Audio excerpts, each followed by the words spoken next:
Los esposos Guevara Rivera procrearon 3 hijas. Decidieron emprender un pequeño negocio que les permitiera mantenerse en contacto con ellas para cuidarlas, brindarles consejos y orientarlas por el buen camino. Todo el esfuerzo generó una excelente relación entre padres e hijas. Todos ellos se congregaban en una iglesia evangélica de la misma comunidad.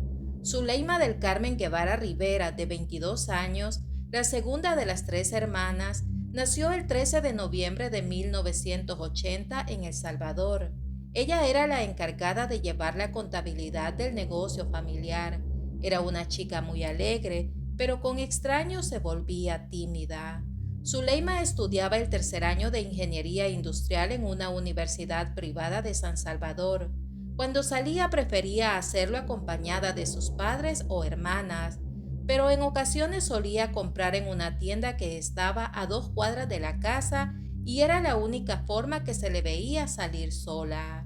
La mañana del 7 de febrero del año 2003, todos se levantaron como de costumbre para empezar sus actividades diarias. En cambio, Zuleima se preparó para asistir a sus clases, desayunó, se despidió de sus padres y se dirigió a la parada de autobuses para trasladarse a la universidad. Ese día recibió sus clases con normalidad, pero ya no regresó a casa.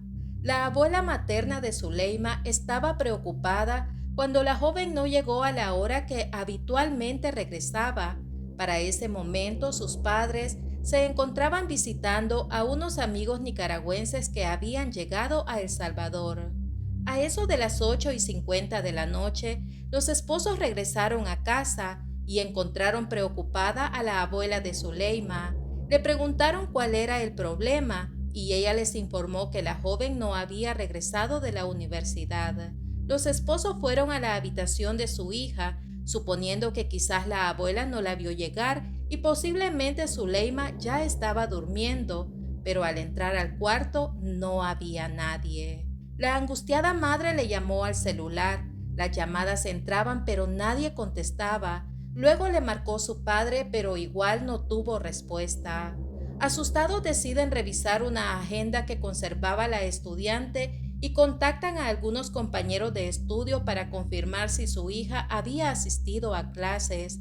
Todos manifestaron que sí había llegado y que a eso de las 12 del mediodía la habían despedido en la parada de buses.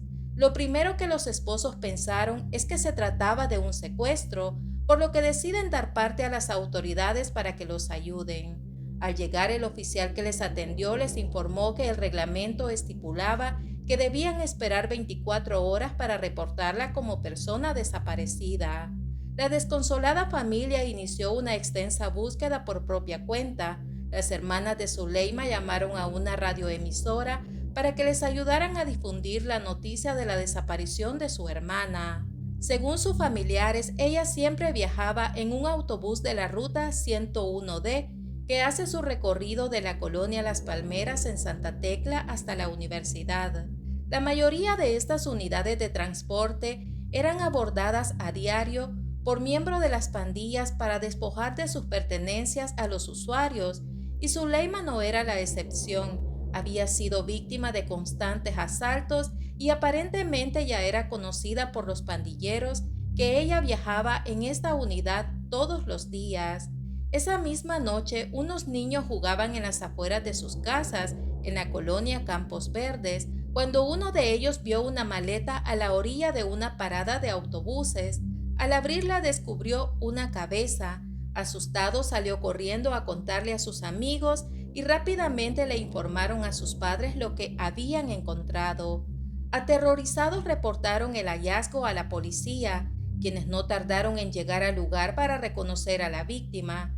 Ya para el día sábado, los periódicos publicaban una nota que informaba del hallazgo de la cabeza en Lourdes, Colón. Pero en el afán de la búsqueda, la familia de Zuleima no conoció sobre esta nota, y esa mañana todos se dedicaron a buscar casa por casa, preguntando si alguien sabía sobre el paradero de su hija, pero nadie dijo haberla visto, como si la tierra se la hubiera tragado. Horas más tarde, la familia Guevara Rivera recibió una llamada. pidiéndoles que se presentaran a medicina legal para que confirmaran si una persona que habían localizado era su hija, ya que coincidía con las características de la persona que un día antes habían informado que había desaparecido. Al llegar el médico les preguntó, ¿qué quieren ver? ¿Fotos o los restos? Los esposos pidieron ver los restos, con la esperanza de que al verlos no se tratara de Zuleima, pero fue uno de los episodios más difíciles en la vida de esta familia al darse cuenta que era su hija. La autopsia determinó que la causa de la muerte fue por asfixia mecánica por aprisionamiento del cuello y que la separación de extremidades fue posterior. El 10 de febrero, a eso de las 12 del mediodía, un agricultor que pasaba por la finca Santa Rosa encontró unos restos semicalcinados, a diferencia del brazo derecho y torso. El hombre se puso en contacto con la policía, le dijo que al momento del hallazgo aún emanaba humo de estos. La policía y medicina legal se hicieron presentes al lugar para hacer el respectivo reconocimiento y acordonaron el área aproximadamente unos 50 metros, encontrando en la escena al menos 9 evidencias. El fiscal dijo que la ropa de la víctima estaba impregnada de un líquido que podría ser ADN masculino o sangre, lo que les ayudaría de alguna manera a arrojar más de alguna evidencia. El 10 de febrero, el obispo auxiliar de San Salvador, Gregorio Rosa Chávez, le pidió a las autoridades judiciales investigar los casos de mujeres que eran encontradas sin cabeza. Esta situación alarmaba cada vez más a la población. En los colegios les entró psicosis y no dejaban ir alumnas solas. Las mujeres entraron en un miedo horrible. Todo mundo comenzó a sentirse blanco de cualquier tipo de violencia. El miércoles 12 de febrero de 2003, Carlos Quintanilla informó que los exámenes realizados a los restos encontrados pertenecían a Zuleima. Uno de los exámenes consistió en comparar las huellas de la mano derecha encontrada con las huellas archivadas en el Registro Nacional de Personas Naturales. Esto fue posible a pesar de que los sujetos habían intentado desaparecer parte de la prueba. Los restos de Zuleima fueron sepultados en 2 partes, así como fueron encontrados. Familiares y amigos le dieron el último adiós en el cementerio Jardines del Recuerdo. Sus padres agradecieron a las personas que los acompañaron. Enterraron a su hija, pero no el dolor. La policía dio a conocer varias hipótesis sobre el móvil del crimen, aunque este nunca se esclareció completamente. Para ese entonces, el director de la PNC, Pedro González, explicó: hemos descartado que ella pudo ser bajada del bus y que bajo amenazas la llevaron a la comunidad Las Margaritas en Nueva San Salvador, porque tenemos un testimonio de que ella llegó al lugar voluntariamente. Entonces hay que preguntarnos, ¿por qué llegó? En la segunda hipótesis, González se respondió a sí mismo: bueno, era cristiana y quizás intentaba hablarle de la palabra de Dios. Y tercera, era universitaria, y los que hemos estado en la universidad sabemos que dejan trabajos de campo, ¿verdad? Hay que investigar también si ella llegó con otra señorita.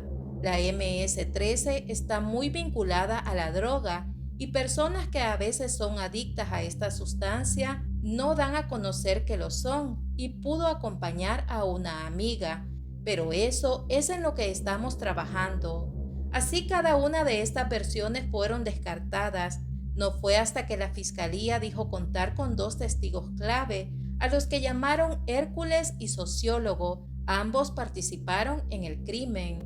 Los 2 acordaron ayudar en la investigación a cambio de su libertad.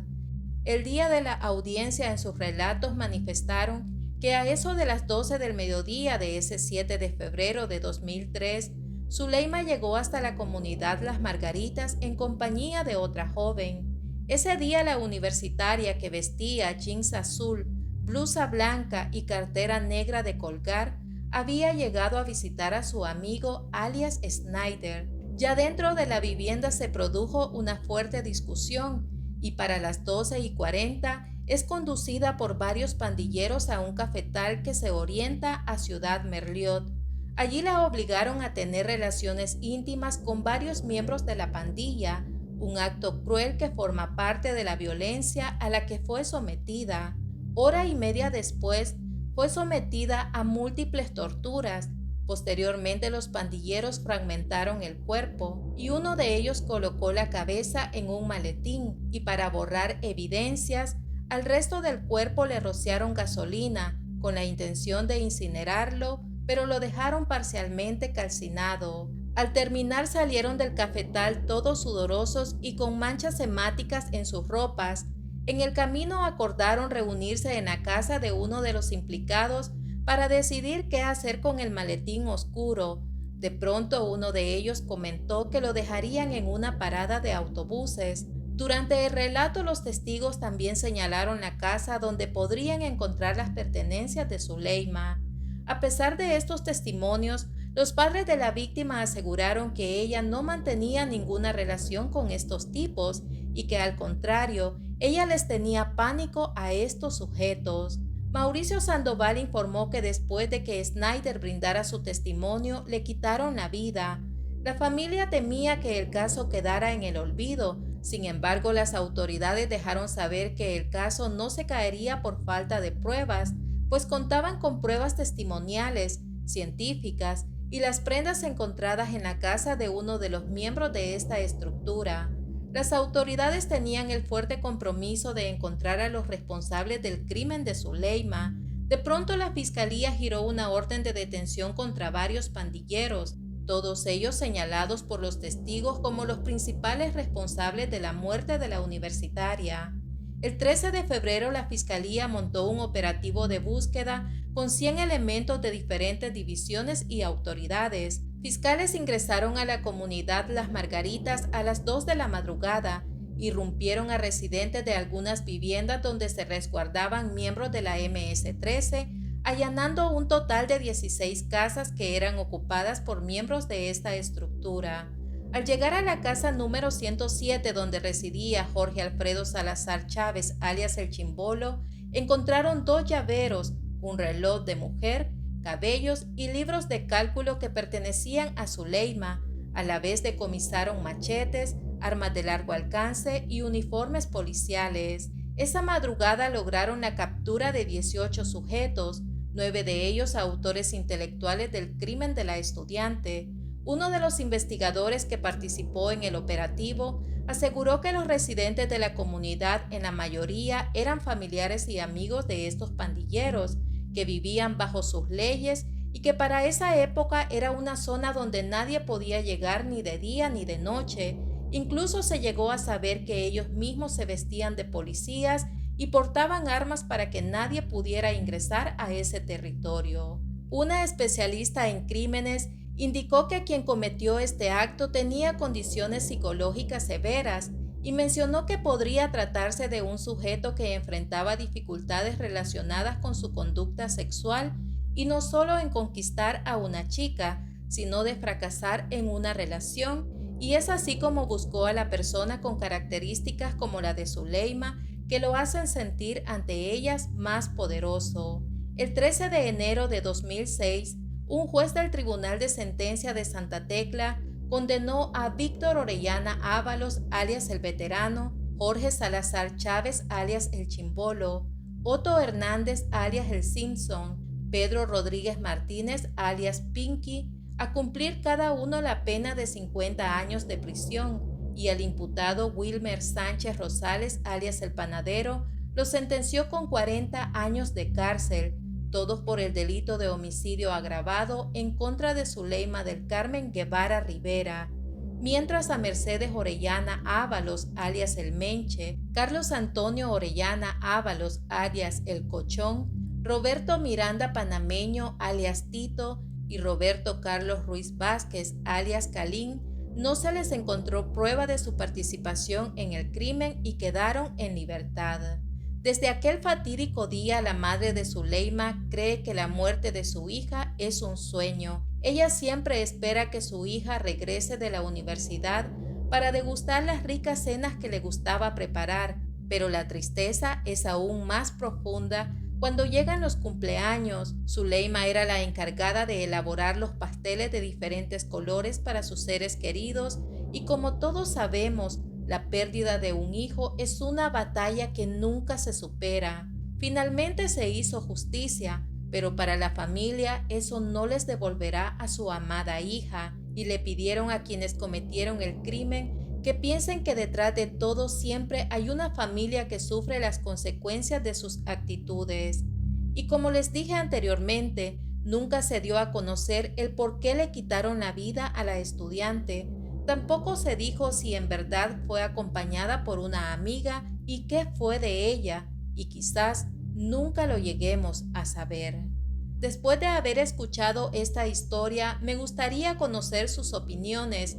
Yo los estaré leyendo. Y bueno, familia misteriosa, es así como llegamos al final de este caso. Espero que estén bien donde quiera que se encuentren. Nos vemos en una próxima historia de casos, crimen y misterio. Adiós.